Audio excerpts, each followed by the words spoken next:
ماہ مبارک رمضان کو 3 حصوں میں کیوں تقسیم کیا جاتا ہے؟ یعنی پہلا مہینہ رحمت کا، دوسرا مغفرت کا اور تیسرا نجات کا۔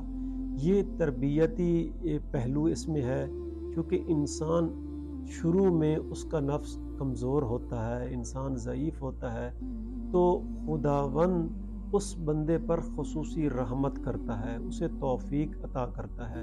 جب انسان کو توفیق ملتی ہے، وہ نیکیاں کرتا ہے اور اپنے گناہوں پر پشیمان ہو جاتا ہے، تو خداوند اس کے گناہوں کو معاف کر دیتا ہے، یعنی وہ دوسرے مرحلے میں داخل ہو جاتا ہے، اس کے گناہ معاف ہو جاتے ہیں۔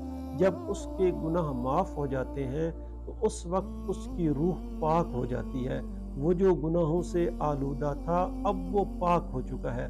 جب وہ پاک اور صاف ہو جاتا ہے تو پھر وہ تیسرے مرحلے میں داخل ہو جاتا ہے، تو اس وقت خداوند کریم اس کو جہنم سے نجات عطا فرماتا ہے۔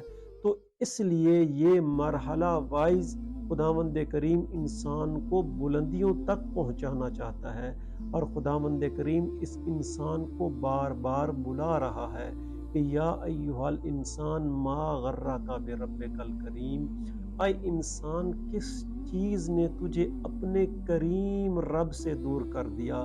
اور اسی کرم کا نتیجہ ہے کہ خداوند نے ہمارے لیے، اپنے بندے کے لیے ماہ مبارک رمضان کو رکھا، تاکہ اس مہینے کے اندر اس کے گناہ معاف ہو جائیں اور یہ جنت کا حقدار ہو جائے۔